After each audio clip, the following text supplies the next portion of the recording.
오늘 하나님 말씀은 베드로전서 2장 말씀입니다.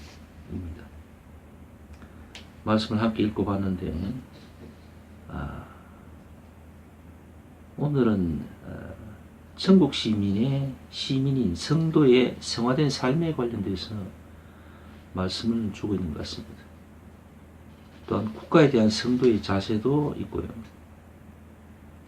세상에서의 성도의 순종함을 또 얘기하고 있습니다. 오늘 이 말씀들 가운데에서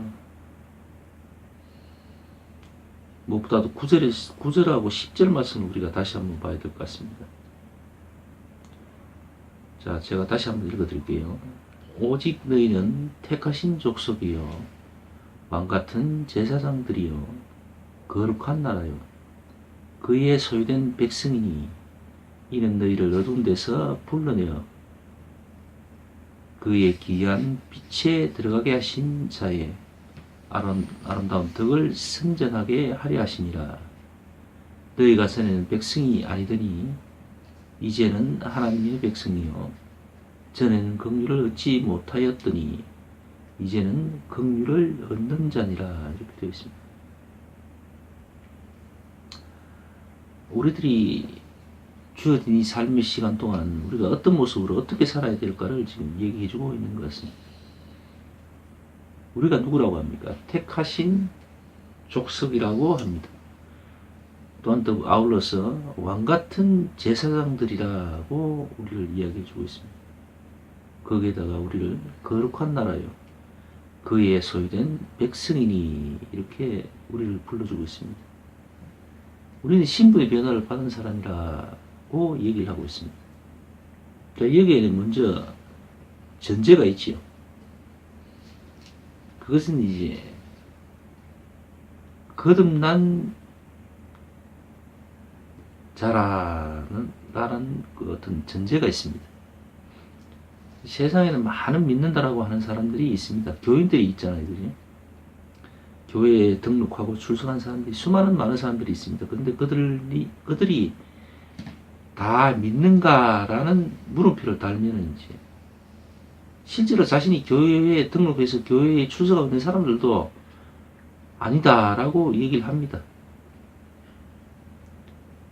그러니까 사람이 입으로 나는 하나님을 믿습니다. 예수님을 믿고 삽니다. 이렇게 그 자체로 그 믿음이 온전한 믿음이라고 볼 수가 없다라는 거지요. 역시 하나님도 또한 그랬습니다. 그건 과거 구약 때도 그렇고 오늘날 신약 때에도 마찬가지인 것 같습니다. 하나님은 늘 지난 과거를 보면 걸러내셨지. 애굽에 탈출한 이스라엘 백성들이 모두가 가나안에 입성한 건 아닙니다. 거의 대부분의 사람들은 장성한 자들은 가기 전에 이미 다 죽었습니다. 단 몇만 빼고 말이지. 그리고 그 세대를 다 걸러낸 후에 그러니까 다음 세대가 가나안의 주인공이 됐다고 봐야 되겠죠. 하나님은 계속해서 걸러내시고 자신이 택한 백성들을 이렇게 추려내십니다. 오늘날도 마찬가지인 것 같아요. 많은 사람이 우리 대한민국만 해도 과거 몇 년 전에 통계만 봐도 1,000만이 넘었다고 했잖아요. 그죠? 근데 그 1,000만이 넘는 사람이 다 하나님이 인정하는 믿음의 백성이라고 볼 수가 있겠습니까? 문모는 우리가 봐도 아닌 것 같죠. 실제적으로 오늘날 국정 파탄에 참 남국에서도 그 핵심 멤버들 중에는 교회 출석한 사람들도 꽤 많이 있는 것 같더라고요. 심지어는 대통령 행세를 했던 그 여자도 한때에는 교회 출석했던 것 같더라고요. 그의 아버지도 목사라고 막 알려져 있잖아요. 그죠? 근데 이제 기존 교파교회에서는 사이비 교주처럼 이렇게 얘기를 하고 있지만 사실 그런 것 같지는 않아요. 그 사람이 어떤 어떤 뭐 선교 모임인가 뭐 그런 조직을 맡기로 할 때는 여기저기 뭐 온 교단에서 다 몰려가서 난리를 쳤잖아요. 그 사람 밑에 다 들어갔습니다.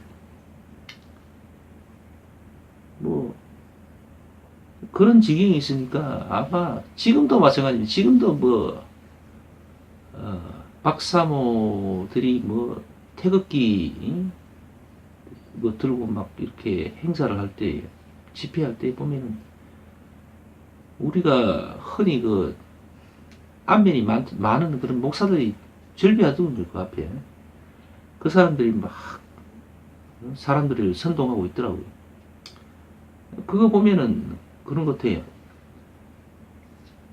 믿는다라고 하지만 그 사람들은 자기가 자기 주장일 뿐이지 하나님이 그 사람들을 정말 믿음의 사람으로 인정했을까라는 의문을 단번에 가지게 됩니다. 정말 저 사람도 거듭난 사람이고 참 진리를 추구하고 정의를 이야기하고 참 사랑을 이야기할 수 있는 사람인가 라는 의문의 물음표를 단번에 달겠더라고요. 어쨌든 오늘 우리 믿음의 백성들, 그러니까 거듭난 사람들은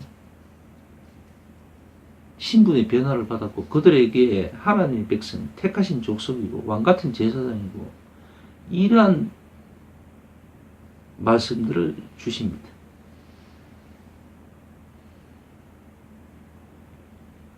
근데 이 말씀을 받기에는 우리 믿음의 사람들이 좀 부끄럽다라는 생각을 하게 되는 시점에 있는 것 같습니다. 워낙에 타락했잖아요. 너무 세상이 추접어졌고 더러워졌습니다. 거기에 하나님을 믿는다라고 하는 교회가 이 세상을 더럽기에 어지럽히고 황량하게 만든 큰 역할을 했다고 봅니다. 설상가상으로 과거 교파교회에 저도 몸담고 있었고 그때 뭐 예를 들어 뭐 총회장 뭐 선거한다. 총회장 선거 아니죠. 그러니까 부총회장을 뽑고 난 다음에 그 부총회장이 당선되면은 그 다음 총회장으로 이제 자동으로 이제 선거를 받는 거잖아요. 그런 선거가 있을 때는 온갖 뭐 비리가 막 일어납니다. 돈 봉투 이런 거는 여사고 갖고 뭐 조직 폭력배도 막 동원되고 말이죠. 별짓을 다 하죠. 협박과 막 공갈. 아휴, 말도 못하네. 정말 저들이 믿는 사람인가 싶을 정도로 참 엄청나죠. 천하의 악한 것들은 다 교회에 모여 있는가 싶을 정도로 그런 생각이 들 정도죠. 근데도 그 교회에 묵묵히 그냥 세상 돌아가는 거 모르고 기도합시다 그러면 눈물을 뚝뚝 흘리는 그런 나이 많은 사람들이 있었습니다. 자, 어쨌든 세상은 그런 것 같아요. 그래서 어줍지 않은 어떤 판단들을 하고 살기에는 참으로 세상은 짧습니다. 시간이. 지금 이 순간에도 하나님께서 불러서 가는 사람들이 있을 거 아닙니까? 그죠? 또 하나님의 선택으로 또 이 땅에 태어나는 생명들이 또 있을 겁니다. 되게 오래 살 것 같은 이 생들이 죽음을 앞두고 딱 바라보면 금세 지나가잖아요.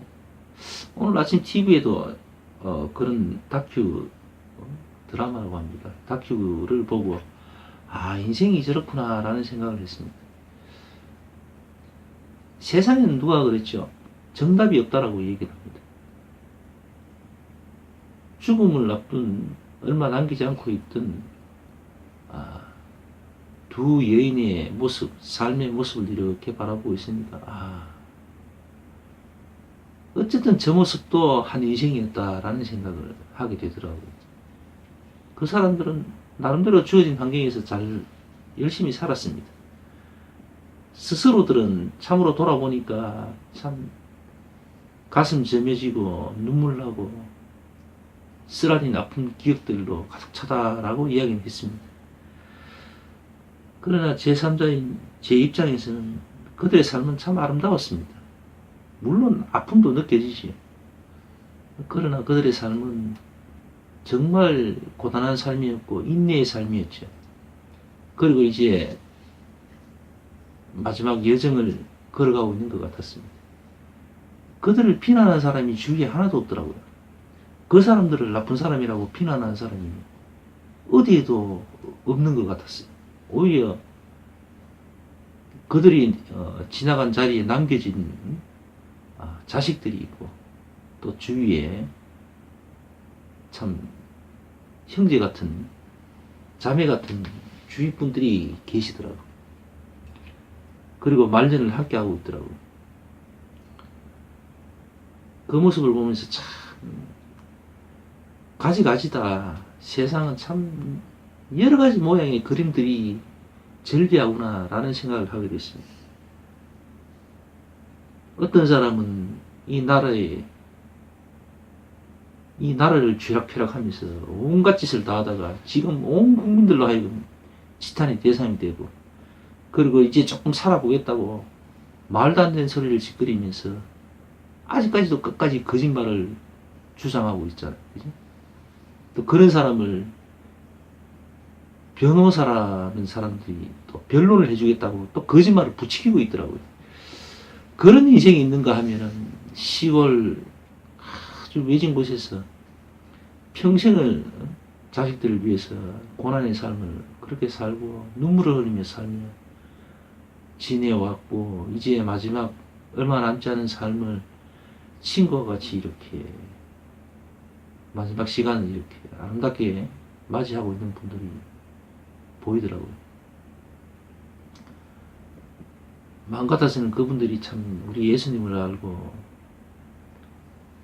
주님 부르실 때에 갔으면 얼마나 좋을까 그런 생각을 해보긴 했습니다만, 어쨌든 그분들의 모습이 그렇게 추하게 보이진 않더라고요. 신불신간에 어쨌든 그분들의 삶도 참 귀하게 보이고 안타깝게 느껴지고 그렇더라고요. 근데 우리 하나님이 그분들을 조금만 돌아봐 주셨으면 하는 그런 생각을 하게 되더라고요. 그런 사람들이 하나님의 백성되면 얼마나 이 그림이 맞을까라는 생각을 해보게 됐습니다.